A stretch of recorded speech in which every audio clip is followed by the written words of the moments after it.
大家好，我係 Philip。咁嚟到2025年啦，又係咧 Nikon 火力展示嘅時候啊！咁啱啱咧，即係呢個 CES 2025咧 ，Nikon 咧簡直係將佢嘅佢企業而家新有嘅技術嘅火力展示晒出嚟啊！咁啊有啲乜嘢咧？今集咧同大家咧去講下啦，分享下我自己嘅一啲睇法啦，又或者我自己對於某一個任務裏邊咧都有啲古仔可以講下嘅。咁記得要睇埋落去啦！開始片之前咧嘅 like、subscribe 我 channel 啦，有咩意見下面留言俾我一齊傾下。對於今日嘅消息啦，又或者對於呢條片嘅佢講嘅嘢啦，大家有啲乜嘢想分享想講咧，都可以下面一齊傾下嘅。咁我哋一齊講翻呢個 CES 嘅2025先啦。咁今年咧 CES 2025咧，咁 Nikon 就搞咗個 booth 啦。咁雖然日子就唔係好話翻好多日嘅，佢就係由呢個1月7號去到10號啦。咁其實咧佢入邊咧個 booth 咧，其實已經擺咗咧近排好多咧，我同大家分享嘅一啲消息嘅。咁第一樣嘢同大家分享咧，就係 Nikon Create 個子公司啦。咁其實大家都如果未睇之前嗰條片咧，可以睇翻就係咧，就係講解佢咧，其實開咗間子公司啦，亦都係做一啲嘅 visual production 嘅製作啦。咁所以咧，即係佢想即係喺呢個方面咧更加發展嘅話咧，我相信其實呢間公司會幫到唔少嘅。咁大家詳情可以睇翻嗰條片。咁啊當然啦，即係喺個 booth 入邊咧都有播出啦，即係由呢間公司製作嘅一啲影片啦。咁同大家咧去分享翻佢哋而家做緊啲乜嘢嘅。咁另一樣嘢咧，佢就展出咗呢個 C3 Motion 嘅一個機械手臂啦。咁大家會睇到咧，其實佢可以做到 2D 同 3D 嘅影像處理結合咧，即係佢機械手臂嘅技術咧，去令到即係超越人嘅本身嘅動態嘅操作啦。係啦，咁變咗其實咧，即係大家都知啦，其實呢啲咁嘅有用呢個即係鏡頭嘅影像去到即係做到一啲 detect 啦。一啲咁嘅技術嘅時候咧，對於我哋就算我哋相機嘅用家都有機會有好處嘅，因為佢當佢呢啲咁嘅技術越嚟越成熟嘅時候咧，對於佢日後出嚟嘅軟件啦，或者係鏡頭技術咧，一定係會有幫助嘅。咁呢樣嘢咧，即係當然都係佢一個嘅火力展示啦。咁另一樣嘢咧都幾特別嘅，咁大家可能比較少聽過啦。Nikon 咧喺呢個航空業咧係會有涉獵嘅。咁其實係咩咧？佢又唔係做飛機，佢幫手有啲新嘅技術去做嘅，就係一種咧即係新嘅加工技術啦，就係仿鯊魚皮結構啦。咁令到咧佢個嗰個摩擦係數啊，即係對於空氣啦，對於水分嘅摩擦咧減低。咁從而咧令到可能啲飛機啊或者風力發電咧，令到佢可以少啲摩擦，令到呢個效能轉換咧更加好嘅，咁呢個都係 Nikon 咧而家手執嘅其中一個技術啦。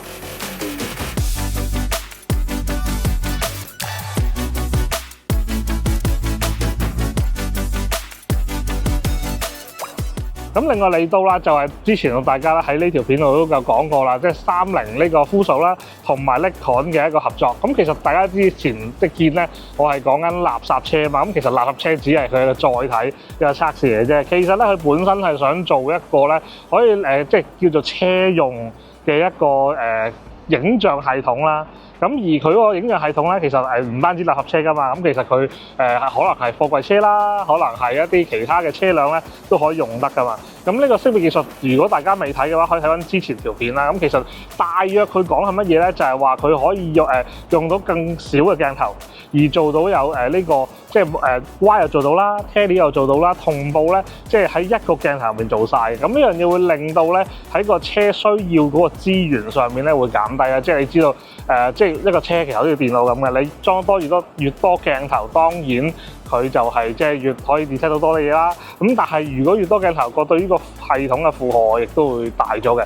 咁所以佢就研發一種鏡頭咧，就係可以同時做到 Y 同 Tele 嘅偵測，咁令到咧即係個安全系統咧就會更加咧用少啲資源做到更加多嘅嘢啦。咁而呢個 booth 咧入邊咧喺個 Fuso 嗰個 part 入邊咧，亦都大家可以帶住一啲即係 VR 眼鏡咧去體驗下咧，究竟即係嗰個眼即係嗰個咁嘅識別系統睇出嚟嘅嘢係點啊？咁呢都有幾有趣嘅。即係雖然即係我冇喺現場啦，但係如果有機會咧，即係都想試下咧，究竟當你變成一個即係汽車嘅識別系統嘅時候，個感覺係點嘅咧？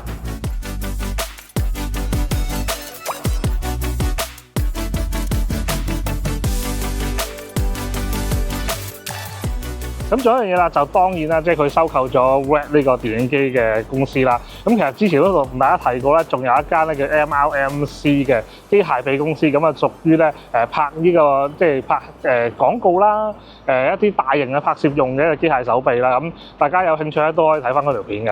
咁呢樣嘢咧，佢就今次都有展示到 MRMC 同埋 RED 嘅 camera， 再加埋一啲嘅即係 visual production 出嚟咧，就可以咧喺現場就試到咧，即係呢樣嘢係個拍攝效果係點樣嘅。咁可以就係話咧，即係一個嘅火力展示啊！咁啊，我而家無論係由機械臂啦，由呢個 visual production 啦，由呢個電影機啦，咁其實成個嘅產業咧，佢都有涉獵到啦。咁其實呢樣嘢咧，都可以睇到佢咧喺呢個行業上面咧嘅決心嘅。咁當然啦，即係 Nikon 作為即係相機起家公司，當然會展出到 Nikon Z 嘅系統啦。咁今次咧就擺咗最新嘅 Z50啦，同埋 Z9嘅。咁 Z9咧都有啲特別可以同大家講下。咁點解會咁重點要講 Z9咧？因為大家如果有留意開新消息咧，其實 NASA 咧同 Nikon 咧係有一直以嚟咧都係有合作啦。咁研發一啲嘅唔同嘅相機啦，負責太空任務啦，又或者 NASA 內部使用嘅。咁而今次 Z9咧係成為咗呢個下一次2027年咧呢個月球任務入邊嘅相機啊！咁所以咧就喺 Z9咧就將會咧就係上月球啦，咁亦都係會將 Z9作改裝成為咧一個咧可以上月球嘅版本嘅。咁究竟 NASA 版同埋即係呢個即係叫做市售版有咩唔同咧？咁可以同大家分享下啦。咁其實咧大家會見到圖中咧喺右手邊咧呢個咧其實就唔係嗰個叫做相機係咁樣嘅，其實因為佢係一個咧，即係保護嗰個相機嘅一個，即係外置，你當係一個太空服咁樣啦。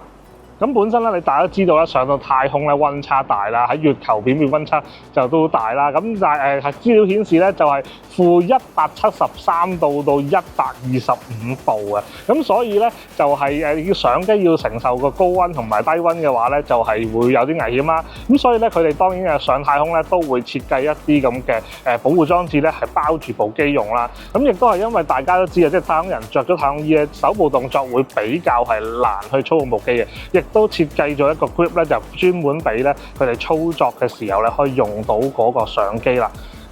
咁除咗咧呢個即係抗溫度嘅保護咧之外咧，其實佢內部電路咧都做咗抗輻射嘅設計嘅。因為大家知道啦，即係喺外太空咧冇咗大氣層嘅保護啦，咁輻射嘅情況會比較大啲啦。咁所以咧佢內部設計亦都會有佢嗰個抗輻射嘅保護啦。咁當然佢個 firmware 都有改進到咧，係變成太空版嘅，就係咩咧？將一啲即係冇需要特別嘅功能咧，就係盡量去刪咗佢啦。咁然後咧就可以保證咧個電可以用耐啲啦。咁呢個情況咧其實喺以前嘅 Nikon 上太空嘅機型咧都有咁樣做過嘅。咁另外就係啦，佢嗰個嘅即係鏡頭咧，其實今次佢就係選用咗42光圈嗰支鏡頭嘅。咁佢嘅原因咧，當時就係話呢支鏡頭又大光圈啦，即係吸光值高啦，又得高質素啦。咁嗱，當然呢個唔係我講嘅，當時嘅新聞真係即係 NASA 係咁樣講啦，佢選用啲鏡頭。咁你大家知啊，因為你上太空每一刻都係要計重量嘅時候，咁你支鏡頭都係一個即係其中一個要負擔嘅重量嚟噶嘛。咁所以佢揀咗呢支42光圈咧作為即係佢其中一支鏡頭。咁而咧好似話咧，其實佢有其他鏡頭咧將會做一啲嘅優化咧，係會俾呢個即係月球計劃嘅。咁呢個咧就係喺遲啲會唔會有消息啦，可以同大家分享下啦。咁其實都幾得意嘅，因為大家都知道，因 NASA 啦或者 ISS 咧，其實一路都有用到 Nikon 嘅相機做太空相機啦。咁其實大家都會好好奇，究竟咧即係嗰啲太空相機有啲咩嘅分別嘅？咁其實咧以前嚟講，即係譬如你即係以前啲機型有機械組件噶嘛。咁譬如你 Z9而家冇咗個快門組噶嘛，咁其實真係好唔同嘅。以前咧，因為啲有快門組件啦，有機械組件嘅嘢咧，佢係需要咧，即係將嗰個入邊嘅機油咧，係要特別調配嘅。咁因為咧要接受嗰個溫差嘅即係影響啊嘛。咁如果你譬如你太凍太熱，你嗰個機油即係活動唔到，個組件喐唔到咧，都係一個即係大問題嚟嘅。咁就好似我其實自己咧可以分享下啦，自己我其實有收藏到2部呢個柯達版嘅 Nikon F5嘅。咁就柯達版咩咧？就係一個數碼版本。咁嗱呢個兩個機咧，其實大家會見到咧，其實佢會有好多隻試手版啦。咁其實我手上好彩就有2隻係 NASA 嘅版本係咩嚟嘅咧？咁其實大家知道 NASA 有啲叫做所謂嘅地勤版啦，咁就係有地勤用嘅，又或者唔上太空任務嘅，咁佢純粹 NASA 個機構用啦。咁而我手上呢2隻嘅 F5咧，有咩特別咧？就係佢經過咧一個改裝啦，咁就係俾當年咧就係太空任務用嘅。咁其實大家會見到咧，即係佢有個窿仔啦，因為大家知道咧佢嗰個入邊嗰個叫做記憶卡咧，其實用緊隻 PCMCIA 嘅格式啦，即係咁好似去 hard disk。咁如果大家上翻少少年紀，應該都知我講咩嘅。咁佢個仲行針嘅一張卡啦。咁當時要睇到佢有冇讀寫動作咧，係嗰個機型係需要打開個蓋先見到嘅。咁而你如果喺太空操作，你冇理由可以打開到個蓋你咁細緻嘅操作嘅。所以咧，佢哋改裝嘅時候咧，就會轉咗個窿。咁然後咧，等咧嗰個太空即係宇航員啦、太空人啦，就可以係同個窿咧睇到個讀寫嘅動作嘅。咁而當然呢隻機型咧都係特別嘅，即係好似而家Z9嘅改裝咁樣啦，都係有改裝到啦，就係個 firmware 入邊咧，就係盡量令到咧佢產生 error 都好咧，都會影到相。即係大家知啦，即係上咗太空 touch wood， 即係你有咩問題，你影唔到就真係大鑊噶咯喎。咁所以咧，佢喺個 firmware 寫嘅時候咧，任何嘅情況盡量部機影到嘅時候都影到，係啦，咁佢就會改裝咗一個咁嘅 firmware 啦。咁所以除咗硬件係呢個嘅機油有改進之外，咁其實咧佢嗰個firmware 都有改進嘅。咁好似咧，即係其實都幾得意嘅，即係呢個 NASA 版本咧，咁個機底咧都會有一個大家見到好似個批嘅嘢啦。咁其實個批咧都係 NASA 佢哋自己本身去叫做即係自己做出嚟嘅。咁就一個其實一見到就知道呢個批咧就係 NASA 嘅批嚟嘅。咁佢哋嘅咁點解咧？即係都要講下咧，因為咧大家見到嗰個好似膠嘅嘢咧，咁據講咧就係初太空任務嘅時候咧，呢塊批咧係會甩嘅。咁因為咧，即係大家如果有領過腳架啲批咧，都知咧，如果中間冇咗一啲物料喺度絕住嘅話咧，佢有機會旋出嚟啊，會甩啊。咁你知太空任務咁苛刻嘅時候咧，即係都有機會出問題啊嘛。咁所以咧，我記得佢哋嗰啲即係叫做有講過就話咧，因為咧就係初咧就係會甩啊。咁所以咧後尾再有任務嘅時候加咗一陣膠，好似話係由一啲補牙嘅物料係啦，咁做出嚟，咁令到佢咧就唔會甩啦塊批。咁所以咧呢一部機咧係咧就已經黐住咗嗰塊批喺度嘅，咁都係一個幾有趣嘅嘢嚟嘅。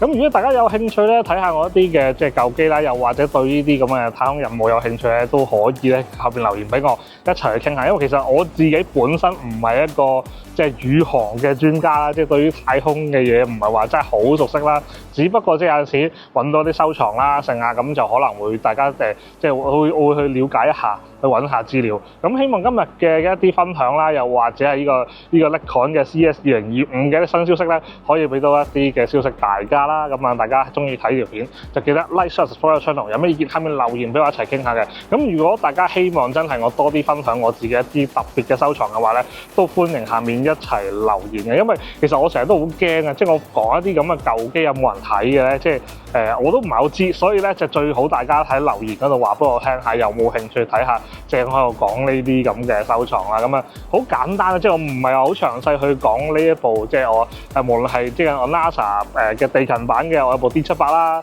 又或者我係有就2部係上太空任務嘅NASA 嘅 F5 嘅柯達版啦。咁其實都有好多古仔可以講，因為我就算我揾佢翻嚟咧都有古仔講，但係就我驚呢度太侵氣啦，但係冇乜人有興趣啊。咁所以咧，如果真有興趣，下面就留言俾我，咁我睇下揾機會同大家講下我自己一啲收藏啦。咁啊，我哋下次再同大家講一啲有趣嘅消息，我哋下次再見，拜拜。